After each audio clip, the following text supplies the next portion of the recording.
Pada bagian ini, kita akan membahas mengenai sistem cooling. Chilled liquid system terdiri dari 3 komponen, yaitu air handler yang berfungsi untuk mendinginkan udara melalui gulungan yang berisi chilled liquid, seperti angin yang bergerak melewati balok es dan mengeluarkannya ke data center. Chiller yang berfungsi untuk menjaga agar air handler coil tetap dingin, memiliki 3 komponen, yaitu evaporator, kompresor, dan kondenser. Cooling tower yang berfungsi untuk menghilangkan panas yang dihasilkan chiller. Hose air berfungsi untuk mendinginkan ruangan dengan menggunakan infrastruktur air conditioning yang sama dengan infrastruktur yang digunakan untuk ruangan lain. Penggunaan hose air untuk area kantor sama dengan penggunaan termostat atau pengatur panas untuk rumah. Hose air cocok digunakan untuk lingkungan server yang sangat kecil. Istilah yang digunakan dalam menentukan infrastruktur cooling yaitu ton of cooling atau jumlah ton panas untuk mencairkan es dalam waktu 24 jam, BTU, jumlah panas yang diperlukan untuk meningkatkan suhu 1 pon air menjadi 1 derajat Fahrenheit. 1 ton cooling sama dengan 12.000 BTU.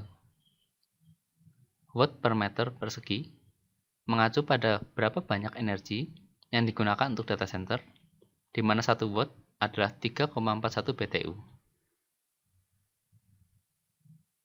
Untuk mengkalkulasi berapa banyak cooling yang diperlukan untuk area data center, perlu diketahui berapa banyak energi yang akan digunakan.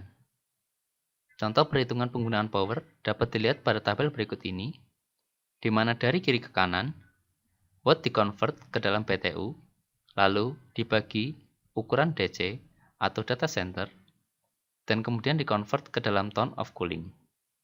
Jumlah ini kemudian didistribusikan pada air handler yang umumnya berkapasitas antara 20 dan 30 ton.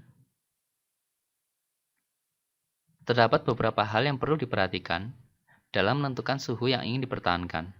Dalam lingkungan server antara lain, pilihlah suhu yang dapat memungkinkan perangkat jaringan dan server dapat beroperasi dengan benar. Set air handler pada posisi di bawah suhu yang diinginkan untuk area yang dipenuhi peralatan. Pada area yang tidak terlalu dipenuhi peralatan, set air handler pada posisi suhu sedikit lebih tinggi. Suhu yang cukup baik untuk lingkungan server berada di rentang 18,3 hingga 23,9 derajat Celcius.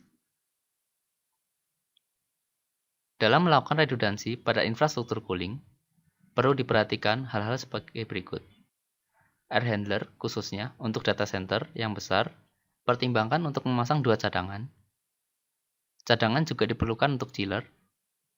Cooling tower dengan masing-masing chiller tidak direkomendasikan memasang 1 cooling tower dengan 2 chiller. Tekanan udara dan kelembapan pada lingkungan server disarankan berada di antara 0,2 dan 0,5 inci dari weather column untuk tekanan udara dan di antara 45 dan 55% untuk kelembapan. Dalam mengatur space dan air handler pada data center, perlu diperhatikan beberapa hal sebagai berikut. Untuk space, ISLE dibuat lebih lebar antara barisan server dan peralatan tidak boleh disimpan terlalu dekat dalam kabinet. Sedangkan untuk air handler, posisi air handler dan barisan server harus tegak lurus. Space di depan air handler harus bebas dari gangguan. Keberadaan hot dan cold ISLE digunakan untuk menangani hotspot dalam data center. Pengaturan hot dan cold ISLE adalah sebagai berikut.